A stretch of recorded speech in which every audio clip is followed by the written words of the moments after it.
Hi, Cory. How are you? Hey, I'm doing well, Rachel. How are you? Doing great. So first, I kind of love how you roll up in this movie singing, first of all, at the time of your life in a bar, just kind of vibing, and killing the accent. But for you, when you are kind of channeling that role and channeling a character who has struggled and has been going through so much with someone else's something that they've done, what was your approach to a character like that and that past to make sure like all of that came across in such a kind of constrained role, because we don't get to see much of him. Yeah. There are a couple things highlighted about him for me that are really important. One, that he is sort of stuck in time as a teenager in this most traumatic moment in his life, at 13, and there's an arrested development, and there is an immaturity. There is someone who is really, truly like traumatized at this time. And now he's 36 and it's never been attended to. And he's never been able to escape it. He was at school from 13 until he left school, constantly surrounded by kids who knew what happened, who his mom was, what she did. And the person who, got his mom pregnant is also in school. It's like he just couldn't escape anything. So that's really important. I have some people in my life who went through some rough things as kids, felt a bit abandoned, didn't have parents that they could rely on or feel safe with. And there's residual behavior as adults where they act out and lie or tell false truths or say outrageous things to get attention, to bring attention to themselves. So there's like a mix of all of that. And then when this sort of known famous person comes in, not even famous, I mean, she's on this, it sort of mocks the show that she's on, like Noah's Ark. It's like hard to take it seriously. She's really gunning for like a prestige role, which is why she wants to do this so well.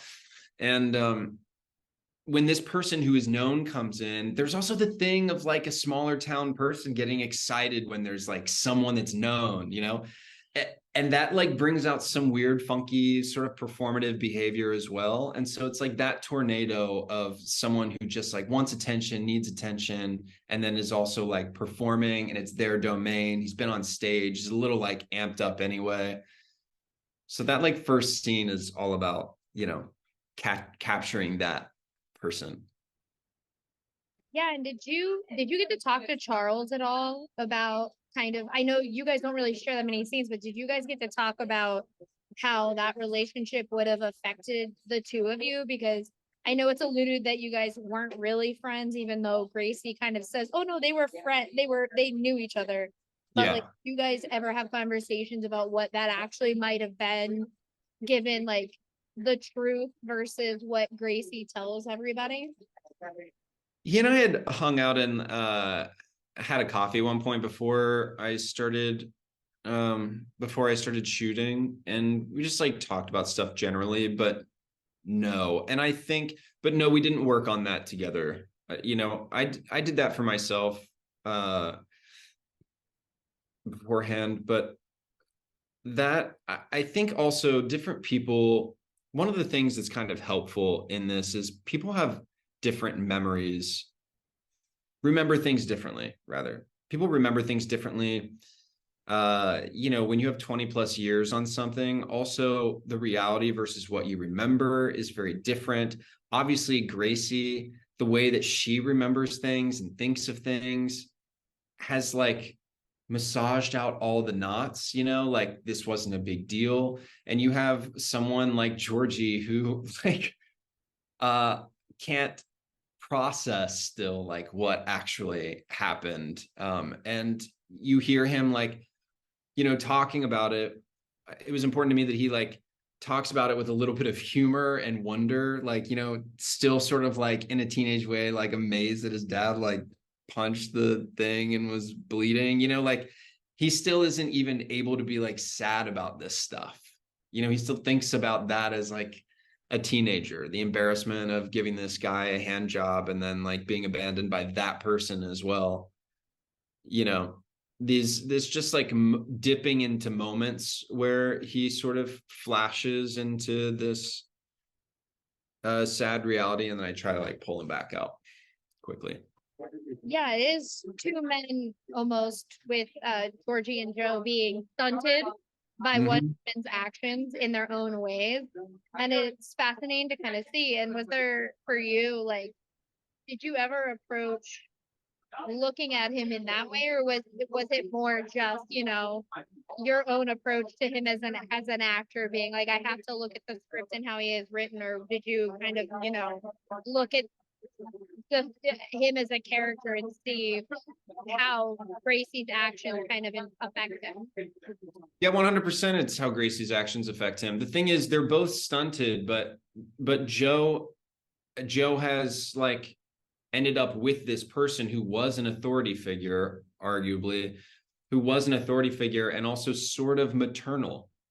She had a son who was 13. So there's something about her. She's very controlling and domineering. So he's stunted, sort of, but he's caged by this, you know, woman who is very controlling.